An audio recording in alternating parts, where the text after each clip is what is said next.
സമൂഹത്തിന്റെ അടിയിലുള്ളവർ മുകളിലെത്തണമെങ്കിൽ സ്വയം നവീകരിക്കപ്പെട്ട് ഉയർന്നു വരണമെന്ന് ഗുരുവിനറിയാം.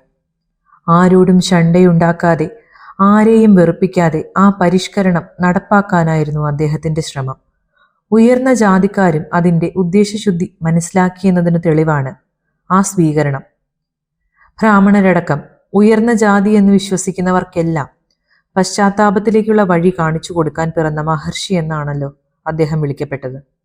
ശ്രീനാരായണ ഗുരുവിന്റെ പിറവി തങ്ങളുടെ കൂടി മോചനത്തിനാണെന്ന് ഉയർന്ന സമുദായക്കാർ മനസ്സിലാക്കുന്നതിന്റെ ഒട്ടേറെ സാക്ഷ്യങ്ങൾ പിന്നീട് അങ്ങോട്ട് തെരുതെരെ ഗുരുവിന് കിട്ടിക്കൊണ്ടിരുന്നു.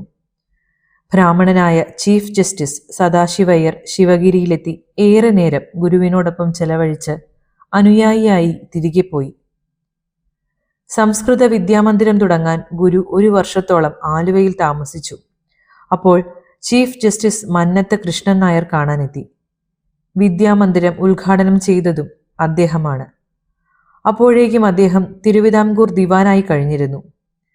പുന്നശ്ശേരി നീലകണ്ഠ ശർമ്മ, ശേഷാദ്രി അയ്യർ തുടങ്ങിയ പണ്ഡിത ബ്രാഹ്മണരും ആ ചടങ്ങിൽ പങ്കെടുത്തു.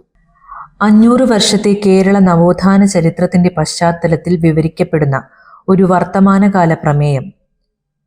ഭാവനാ സൃഷ്ടിയായ ഒരു കൂട്ടം കഥാപാത്രങ്ങളും ജീവിച്ചിരുന്ന സാമൂഹ്യ പരിഷ്കർത്താക്കളും പരസ്പരം ഇടപെടുന്ന മാജിക്കൽ റിയലിസത്തിന്റെ വിസ്മയം നിറയുന്ന നോവൽ. പ്രമുഖ എഴുത്തുകാരൻ രവിവർമ്മത്തമ്പുരാൻ എഴുതിയ അബുദാബി ശക്തി അവാർഡ് ഉൾപ്പെടെ 9 അവാർഡ് ലഭിച്ച നോവൽ മുടിപ്പേച്ച്.